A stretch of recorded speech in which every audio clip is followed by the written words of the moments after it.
Avez-vous déjà remarqué que parfois les personnes les plus capables et les plus remarquables sont aussi les plus critiquées? Dans la vidéo d'aujourd'hui, nous plongeons dans le monde intrigant des élus et découvrons pourquoi ils attirent tant de haine. Ceux qui se distinguent, que ce soit par leur intelligence, leur bonté ou leur talent, font souvent face à une vague de négativité. Mais pourquoi cela arrive-t-il? Cette vidéo explique pourquoi certaines personnes ne vous aimeront jamais. Parce que votre esprit dérange leur obscurité. Ici, esprit fait référence à votre modèle d'énergie unique, essentiellement qui vous êtes à un niveau énergétique. Dans le complexe réseau des connexions humaines, nous rencontrons souvent des individus dont les conflits internes se manifestent sous forme d'obscurité, émotions négatives, insécurité ou problèmes non résolus. Pourquoi les gens vous traitent-ils mal sans raison?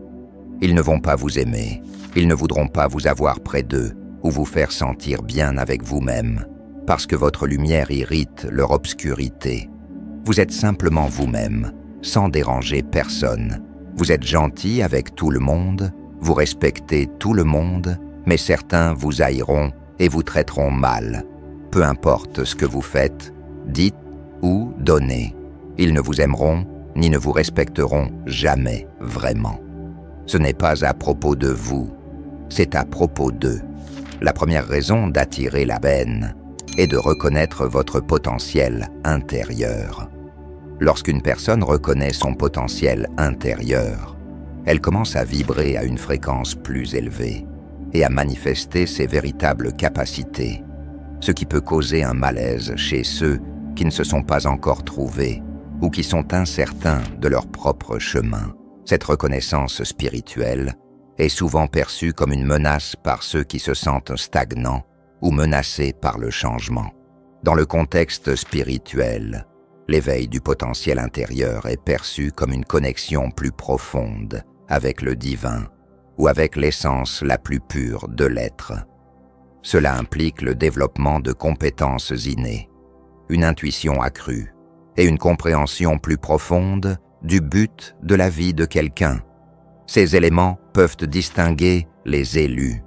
Cette différenciation peut engendrer envie ou hostilité chez ceux qui voient cet éveil comme un rappel de leurs propres limitations ou peurs non résolues. La perception du succès spirituel et personnel d'autrui peut être mal interprétée comme un jugement sur ceux qui ne sont pas sur le même chemin, intensifiant les sentiments de haine et de ressentiment. En somme, reconnaître le potentiel intérieur peut illuminer les ombres des autres, les amenant à réagir négativement, au lieu de chercher leur propre lumière intérieure. Le deuxième facteur clé, contribuant au ressentiment envers les élus, est leur présence remarquable.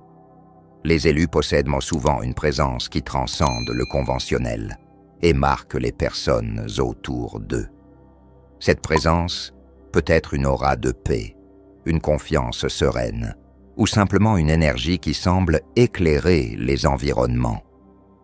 Dans le contexte spirituel, cette présence est souvent vue comme une manifestation de l'alignement divin ou une expression de la lumière intérieure que tous portent, mais que tous ne révèlent pas. Ce rayonnement spirituel peut faire que les élus soient perçus comme spéciaux ou différents, tant en admiration qu'en ressentiment. Les personnes qui luttent avec leurs propres insécurités ou qui se sentent perdues dans leur parcours spirituel peuvent voir cette lumière comme un rappel douloureux de leurs propres ombres ou défauts perçus. Ce contraste peut générer envie et ressentiment, car, au lieu de s'inspirer pour chercher leur propre éclairage, ces personnes peuvent choisir de projeter leur frustration sur les élus, se manifestant sous forme de haine. La troisième raison est la résilience remarquable et la détermination des élus, des caractéristiques profondément spirituelles que Dolores Cannon a soulignées comme des traits communs parmi les individus avancés dans leur parcours spirituel. Ces individus font souvent face à des adversités significatives et à des défis qui testent leur force et leur foi, mais ils émergent de ces épreuves avec une sagesse et une force renouvelée. La résilience n'est pas seulement une survie passive, c'est un choix actif de poursuivre un chemin de croissance spirituelle, même lorsque cela signifie affronter des obstacles douloureux ou des malentendus. La détermination de l'élu à suivre son but dans la vie, tout en restant fidèle à ses croyances spirituelles, peut être perçue comme une menace par ceux qui préfèrent la sécurité de la complaisance ou qui se sentent insécurisés quant à leur propre capacité à affronter des défis similaires. La capacité des élus à persévérer, à transformer les adversités en apprentissage et à continuer d'avancer dans leur mission peut susciter jalousie et ressentiment chez les autres.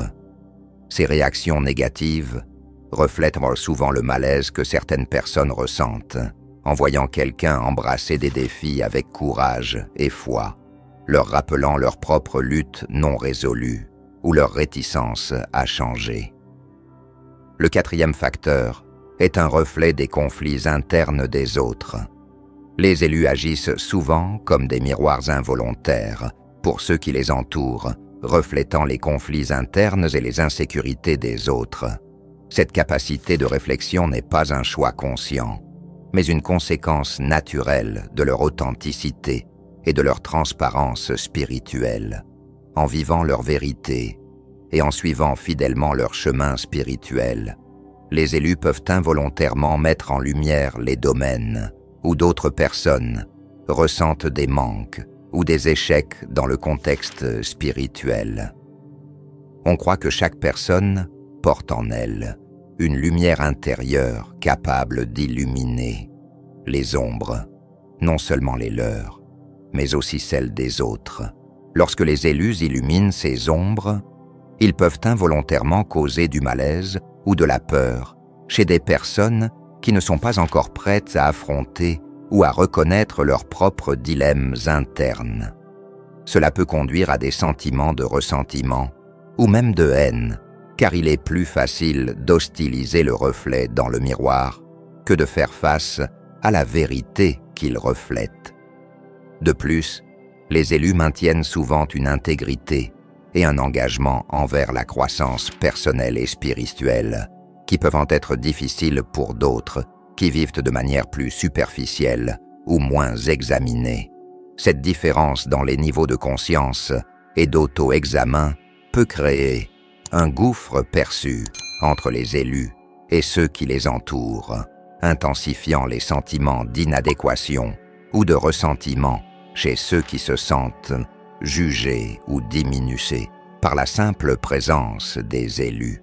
Cette dynamique peut créer une atmosphère où les élus sont vus non seulement comme des individus sur un chemin de croissance, mais aussi comme des catalyseurs involontaires de malaise émotionnel pour les autres, ce qui signifie qu'ils sont souvent mal compris ou rejetés par ceux qui sont en conflit avec leurs propres vérités internes. La cinquième raison est la sympathie et l'authenticité que les élus affichent. La sympathie et l'authenticité des élus sont des qualités qui peuvent paradoxalement attirer à la fois admiration et ressentiment. Ces caractéristiques émanent naturellement d'individus alignés avec leur but spirituel et vivant de manière vraie et ouverte. Ils interagissent avec le monde de façon authentique, sans prétention ni masque, ce qui dans de nombreux contextes ne pourrait être perçu que positivement. Selon les enseignements du canon sur l'évolution de l'âme, cette pureté résulte de nombreuses vies d'apprentissage et de croissance spirituelle, culminant en une présence à la fois convaincante et sincère. Cependant, l'authenticité et la sympathie peuvent, dans certains cas, souligner le manque de ces qualités chez d'autres. Les personnes qui luttent avec leur propre authenticité ou qui utilisent souvent des masques sociaux peuvent se sentir menacés ou exposés par la transparence et la sincérité des élus, ce qui peut déclencher un processus d'introspection inconfortable ou même de déni, menant à des sentiments d'hostilité ou de ressentiment. Dans un contexte spirituel, ces qualités reflètent une connexion profonde avec le moi supérieur et une disposition à interagir avec les autres de manière compatissante et non jugeante. Les élus possèdent souvent une empathie innée qui leur permet de comprendre et de se connecter avec les douleurs et les joies des autres de manière très intense. Pour ceux autour d'eux qui n'ont pas encore atteint un tel niveau d'auto-acceptation ou de conscience spirituelle, cette empathie peut sembler un rappel constant de leurs propres insuffisances ou défauts perçus. Ainsi, tandis que la sympathie et l'authenticité des élus sont des sources de lumière et d'inspiration, ces mêmes lumières peuvent illuminer des aspects que d'autres préféreraient garder cachés ou inexplorés, générant une réaction adverse plutôt qu'une réponse positive. Le 6e signe est le fait que les élus sont une cible pour la négativité projetée. Le simple fait d'être identifié comme élu peut rendre ces individus cibles de la négativité projetée. Cela découle souvent de la croyance ou de la perception qu'ils ont un but spécial ou une mission divinement guidée. Ce label, bien qu'il puisse être une source d'inspiration et de force pour l'individu lui-même, peut aussi attirer le scrutin et l'envie d'autres. Dans de nombreuses traditions spirituelles, on croit que ceux destinés à jouer des rôles significatifs dans le développement spirituel de l'humanité font face à des défis proportionnels à leur mission. Cela inclut non seulement les obstacles externes, mais aussi la projection de sentiments négatifs par d'autres qui peuvent voir ces élus comme une menace au statu quo ou un reproche à leur propre choix de vie. Cette négativité projetée peut se manifester sous forme de haine, d'envie, ou même du désir de voir l'élu échouer, ce qui pour certains serait une validation de leurs propres insécurités ou échecs. Le fait d'être perçus comme spéciaux ou différents rend plus facile pour eux d'être utilisés comme réceptacles pour les frustrations, les peurs et les insatisfactions qui appartiennent en réalité à ceux qui les projettent. De plus, la projection de négativité sur les élus peut être intensifiée dans des environnements qui valorisent la conformité et la médiocrité, où l'exceptionnalité est vue avec suspicion ou comme un défi à la norme. Ainsi, les élus portent souvent le poids non seulement de leur propre mission, mais aussi du malaise émotionnel de ceux qui les entourent, devenant de véritables phares qui, tout en éclairant, attirent les ténèbres des autres. L'avant-dernier facteur qui contribue à la haine dirigée contre les élus est le préjugé implicite et le malentendu, phénomènes qui peuvent être profondément influencés par des souvenirs et des expériences de vie passées, comme décrit dans les enseignements de Dolores Cannon. Selon Cannon, les âmes portent avec elles des souvenirs et des traumatismes d'incarnations antérieures qui peuvent affecter profondément leurs interactions et perceptions dans les vies subséquentes. Dans ce contexte, les élus peuvent être mal compris ou faire face à des préjugés en raison de résonances d'expériences passées que d'autres ont eues avec eux. Même si c'est inconscient, ces résonances peuvent générer des réactions négatives basées non seulement sur des interactions actuelles, mais sur des conflits enracinés ou des préjugés qui transcendent le temps et l'espace. Par exemple, si dans une vie passée une personne a eu une expérience négative avec quelqu'un qui maintenant, dans une autre vie, est reconnu comme un élu, il peut y avoir une prédisposition à la rancune ou à la méfiance, indépendamment du comportement actuel de cette personne. Ces sentiments sont renforcés et compliqués par des préjugés implicites qui se forment non seulement en raison d'expériences directes, mais aussi en raison de l'influence culturelle, sociale et spirituelle accumulée au fil de plusieurs vies. De plus, les enseignements du canon suggèrent que les élus ont souvent des missions qui impliquent de briser les anciens modèles et d'introduire de nouveaux paradigmes, ce qui en soi peut être un terrain fertile pour les malentendus. Ils peuvent être perçus comme allant à l'encontre des normes établies ou comme des menaces à l'ordre existant, simplement parce qu'ils sont alignés avec des objectifs qui défient le conventionnel. Ainsi, les préjugés implicites et les malentendus sont significativement aggravés par la complexité des mémoires de l'âme et des influences de vie passée, rendant les élus cibles de réactions adverses qui sont souvent énigmatiques et profondément enracinées dans des histoires qui transcendent la compréhension ordinaire de la temporalité et de l'individualité. Enfin, la dernière raison est le pouvoir du contraste dans le parcours spirituel. Le contraste entre la lumière et les ténèbres est fondamental pour la croissance et l'évolution. Les élus, en étant fermement du côté de la lumière, mettent naturellement en évidence les ténèbres autour d'eux, conduisant à la résistance et à la haine de ceux qui ne sont pas encore prêts à embrasser la lumière. Cela souligne l'importance du travail spirituel des élus, qui est souvent un catalyseur tant pour la transformation individuelle que collective. Cette vision est une puissante synthèse de la manière dont les dynamiques de la lumière et des ténèbres opèrent dans le parcours spirituel, particulièrement pour ceux considérés comme élus. La présence de ces individus fortement alignés avec la lumière fonctionne non seulement comme un reflet de leur propre vertu, mais aussi comme un phare, éclairant les zones sombres de l'environnement et des personnes autour d'eux.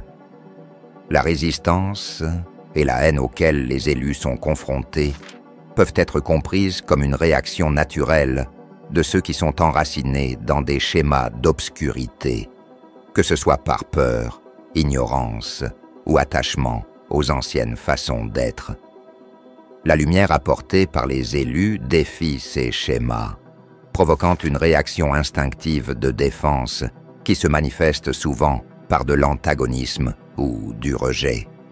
Cependant, c'est précisément cette confrontation entre lumière et obscurité qui offre des opportunités pour la croissance spirituelle et l'évolution. En étant ciblés par la négativité, les élus ne testent et renforcent pas seulement leurs propres forces et résilience, mais jouent également un rôle crucial en provoquant la réflexion, le questionnement et potentiellement la transformation chez les autres à travers leur existence et leurs actions. Les élus servent de catalyseurs pour le changement, encourageant ceux autour d'eux à réexaminer leurs propres vies et choix. Ce processus, bien que souvent inconfortable et difficile, est essentiel pour transcender les anciennes limites et s'aligner sur des chemins spirituels plus élevés. Ainsi, même face à la résistance, le rôle des élus est fondamental, non seulement pour leur propre développement spirituel, mais aussi pour l'avancement de la conscience collective. Donc, mes amis, nous devons comprendre que dans la plupart des cas, les gens ne sont pas démoniaques, mais un esprit démoniaque s'est emparé d'eux. Vous ne pouvez pas retirer leur douleur, vous ne pouvez avancer que lorsque d'autres se comportent de manière irrationnelle envers vous. Les gens peuvent être durs avec vous sans raison.